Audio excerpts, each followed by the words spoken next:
വൈക്കം മുഹമ്മദ് ബഷീറിനെ അറിയാത്തവരായിട്ട് ആരും തന്നെ ഉണ്ടാവില്ല. വൈക്കം മുഹമ്മദ് ബഷീറിന്റെ ചിരിക്കുന്ന മരപ്പാവ എന്ന് പറഞ്ഞിട്ടൊരു കഥാസമാഹാരം ഉണ്ട്. അതിനുള്ളില് 100 രൂപ നോട്ട് എന്നൊരു കഥയുണ്ട്. ആ കഥ ഇങ്ങനെയാണ്. 100 രൂപ നോട്ട്. വെളുപ്പിനെ കുളിച്ച് കാപ്പി കുടിച്ച് സന്തോഷത്തോടെ യാത്ര പറഞ്ഞു പോയ അതിഥി ഉച്ചയോടടുത്തപ്പോൾ വിയർത്തു കുളിച്ചു ക്ഷീണിതനായി തിരിച്ചു വന്ന് ആതിഥേയന്റെ മുമ്പിൽ ഒരു 100 രൂപ നോട്ട് വെച്ചിട്ട് പറഞ്ഞു, മാപ്പാക്കണം, ഞാൻ വലിയൊരു തെറ്റ് ചെയ്തു. കടത്തുകടവിൽ ഇരുന്ന് ഞാൻ വളരെ നേരം ആലോചിച്ചു. ജീവിതത്തിന് ഒരു തത്വശാസ്ത്രം കണ്ടുപിടിക്കാൻ കഴിഞ്ഞില്ല. ചിന്തകൾ കുഴഞ്ഞു മറിഞ്ഞു കിടക്കുന്നു. ആകെ വിഷമം. നിങ്ങൾ എന്നെ നല്ല മുഖത്തോടെ സ്വീകരിച്ചു. അസമയത്തു കയറി വന്ന എനിക്ക് ആഹാരം തന്നു. രാത്രി കിടക്കാൻ മാന്യമായ സ്ഥലവും തന്നു. നാം തമ്മിൽ ഒരു പരിചയവുമില്ല. എങ്കിലും നിങ്ങൾ എന്നെ ബഹുമാന്യ അതിഥിയായി സ്വീകരിച്ചു. ഞാൻ നിങ്ങളോട് വലിയൊരു തെറ്റ് ചെയ്തു. എന്തു തെറ്റ്? ഈ 100 രൂപ നോട്ട്. ഇന്നലെ പാതിരാത്രി കഴിഞ്ഞിട്ടും എനിക്ക് ഉറക്കം വന്നില്ല. ഞാൻ ഈ ലോകത്തെപ്പറ്റി ജീവിതത്തെപ്പറ്റിയും ഒക്കെ വിചാരിച്ചു കിടന്നു. മനസ്സിന് സമാധാനമില്ല. ലൈറ്റ് നിന്ന് കത്തുന്നുണ്ടായിരുന്നു. ഞാൻ കിടക്കയിൽ എണീറ്റിരുന്നു. എന്തെങ്കിലും വായിക്കാമെന്ന് വിചാരിച്ചു. പുസ്തകങ്ങൾ അടുക്കി വെച്ച നിങ്ങളുടെ അലമാര പൂട്ടിയിട്ടുണ്ടായിരുന്നില്ല. ഞാൻ അത് തുറന്നു. അനേകം ഗ്രന്ഥങ്ങൾ ഇരിക്കുന്നത് കണ്ടു. ആത്മകഥകൾ, യാത്രാസ്മരണകൾ, തത്വജ്ഞാന ഗ്രന്ഥങ്ങൾ, കവിതകൾ, കഥകൾ, അക്കൂട്ടത്തിൽ ഭഗവത്ഗീത, ബൈബിൾ, ഖുറാൻ. ഞാൻ അതിൽ നിന്ന് ഖുറാൻ എടുത്തു. ഇംഗ്ലീഷും ഹിന്ദിയുമാണ് ഭംഗിയുള്ള ഗ്രന്ഥം. ഞാനത് കുറേ നേരം ആദ്യ ഭാഗം വായിച്ചു. എന്നിട്ട് മടക്കി വെച്ചു. ഞാനത് എന്റെ നെഞ്ചത്ത് വെച്ചുകൊണ്ട് കുറേ നേരം കിടന്നു. ഖുറാൻ ലോകത്തിലെ എല്ലാ ഭാഷകളിലും വന്നു കാണണം. ഇത് ദൈവവചനങ്ങളാണെന്ന് പറയുന്നു. ജനങ്ങളിൽ ഒരുപാട് പേർ അങ്ങനെ വിശ്വസിക്കുന്നു. ജിബ്രിൽ എന്ന ദൈവദൂതൻ അറേബ്യയിൽ ജനിച്ച മുഹമ്മദിന് പറഞ്ഞു കൊടുത്തതാണ്. എഴുത്തും വായനയും അറിഞ്ഞുകൂടായിരുന്നു മുഹമ്മദിന്. ഞാൻ ഓർത്തു, ദൈവം എന്നൊരു ആദി കാരണമുണ്ടോ? പ്രപഞ്ചത്തെയും എല്ലാത്തിനെയും ദൈവം സൃഷ്ടിച്ചതാണെന്നാണല്ലോ പറയുന്നത്. എന്നാൽ എല്ലാം താനേ ഉണ്ടായതല്ലേ? ഞാൻ വീണ്ടും ഖുറാൻ തുറന്നു. ഞാൻ ആകെ എന്താ പറയുക, എനിക്കൊരു സംഭ്രമം പോലെ തോന്നി. ഖുറാന്റെ അകത്ത് 4 മടക്കിയ ഒരു പുത്തൻ 100 രൂപ നോട്ടിരിക്കുന്നു. നിങ്ങളും നിങ്ങളുടെ വീട്ടിലുള്ളവരും ഉറക്കമാണ്. ഞാൻ നോട്ടെടുത്ത് എന്റെ പോക്കറ്റിലിട്ടിട്ട് ഖുറാൻ തിരികെ അലമാരയിൽ വെച്ചു. എന്നിട്ട് ലൈറ്റ് അണച്ചു കിടന്നു. ഇന്നു കാലത്ത് കുളി കഴിഞ്ഞു കാപ്പി തന്നു നിങ്ങൾ എന്നെ സന്തോഷത്തോടെ യാത്രയാക്കി. വഴിച്ചെലവിന് കാശുണ്ടോ എന്ന് നിങ്ങൾ ചോദിച്ചു. ഉണ്ടെന്ന് ഞാൻ പറഞ്ഞു. എന്റെ മനസ്സിൽ പരിഭ്രമമുണ്ടായിരുന്നു. ഞാൻ കള്ളനാണ്. ഞാൻ ഇറങ്ങിയപ്പോൾ നിങ്ങൾ പറഞ്ഞു, നമ്മളെല്ലാം ദൈവം രക്ഷിക്കട്ടെ, നിങ്ങൾ എനിക്ക് മാപ്പ് തരണം. നിങ്ങളുടെ ഈ 100 രൂപ നോട്ട് നിങ്ങൾ സ്വീകരിക്കൂ. ആതിഥേയൻ 100 രൂപ നോട്ട് കയ്യിലെടുത്ത് ചിന്തയിൽ മുഴുകി അങ്ങനെ ഇരുന്നു.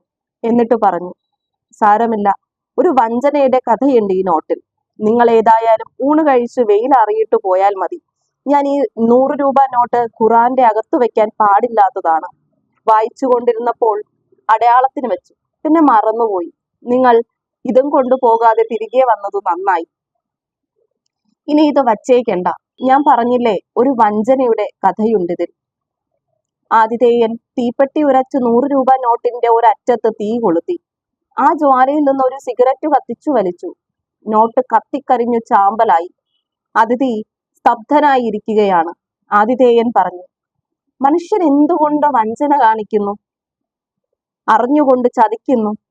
ഈശ്വരവിശ്വാസിയും നിരീശ്വരനും ഒരുപോലെ തെറ്റ് ചെയ്യുന്നു. തിന്മയ്ക്ക് ശിക്ഷയുണ്ട്. ഇത് മനുഷ്യൻ മറന്നു പോകുന്നു. പക്ഷെ മറവിയാണോ? അറിഞ്ഞുകൊണ്ട് തന്നെ തെറ്റ് ചെയ്യുന്നുണ്ട്. ആ 100 രൂപ നോട്ടെടുത്തപ്പോൾ നിങ്ങൾ ഒരു തെറ്റ് ചെയ്തു. അന്യന്റെ മുതൽ അപഹരിക്കരുത്. നിങ്ങളുടെ മനസാക്ഷി സമ്മതിച്ചില്ല. ഹൃദയത്തിന്റെ അകത്ത് ഒരു അസുഖം.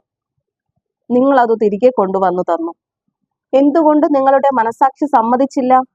ആ 100 രൂപ നോട്ട് എങ്ങനെ ഉണ്ടായി? താനെ ഉണ്ടായതാണോ?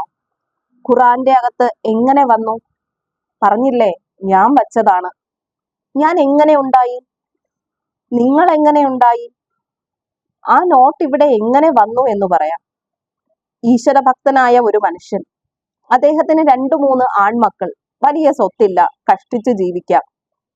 വീടാന്തോറും പത്രമാസികകൾ കൊണ്ടേ കൊടുക്കും, പുസ്തകങ്ങളും. അങ്ങനെയാണ് അദ്ദേഹത്തെ എനിക്ക് പരിചയം.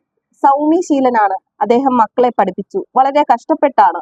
മൂത്ത 2 മക്കൾ MA പാസ്സായി, അവർക്ക് ജോലി കിട്ടി. എല്ലാറ്റിലും ഇളയ മകൻ പ്രീ ഡിഗ്രിക്ക് പഠിക്കുമ്പോൾ പിതാവ് മരിച്ചു. അങ്ങനെ ആ യുവാവിന്റെ പഠിപ്പ് അവസാനിച്ചു. ആൾ വളരെ സൽസ്വഭാവിയാണെന്ന് എനിക്ക് തോന്നി. ചിരിച്ചുകൊണ്ടാണ് വർത്തമാനം. മിക്ക ദിവസവും എന്റെ അടുത്ത് വരും. പിതാവിന്റെ യോഗ്യതകളെപ്പറ്റി ഞാൻ സംസാരിക്കും. മക്കളെ നല്ല നിലയ്ക്ക് വളർത്താൻ ശ്രമിച്ച പിതാവ്. അത് ഓർമ്മ വേണം. നല്ല നിലയ്ക്ക് വളരണം, ഉത്തമ മനുഷ്യനായി ജീവിക്കണം. യുവാവാണ്. പ്രലോഭനങ്ങൾക്ക് വശംവദനാകരുത്. തെറ്റും ശരിയുമുണ്ട്. തെറ്റുകൾ പറ്റാതെ ജീവിക്കുക. അങ്ങനെ കുറെ കാലം കഴിഞ്ഞ് പൊതുകാര്യ പ്രസക്തനായി. രാഷ്ട്രീയ കക്ഷിയിൽ ചേർന്നു. എന്റെ അടുത്ത് വന്ന് രാഷ്ട്രീയ കാര്യങ്ങൾ പറയും. ഒരു ദിവസം എന്നോട് 5 രൂപ കടം ചോദിച്ചു. ഞാനത് കൊടുത്തു. പറഞ്ഞ അവധിക്ക് തിരിച്ചു തന്നു.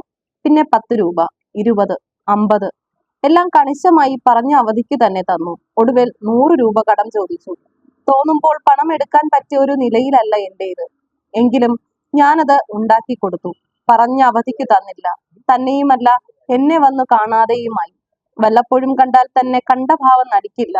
ഞാൻ ആ കഷ്ടപ്പെട്ടു മക്കളെ പഠിപ്പിച്ച പിതാവിനെ പറ്റി ഓർത്തു.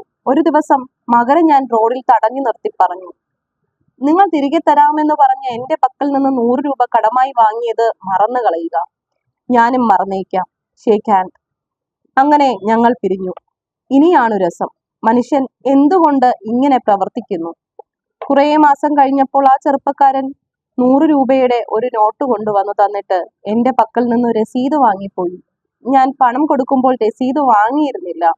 ആ 100 രൂപയുടെ നോട്ടാണ് നിങ്ങൾ ഖുറാനിൽ നിന്ന് എടുത്തുകൊണ്ടുപോയതും തിരികെ കൊണ്ടു തന്നതും. അത് കത്തിച്ചു കളഞ്ഞതെന്തിന്? നിങ്ങൾക്ക് മനസ്സിലായില്ലേ? ആതിഥേയൻ ചോദിച്ചു. അത് കള്ള നോട്ടായിരുന്നു. 100 രൂപ നോട്ട്.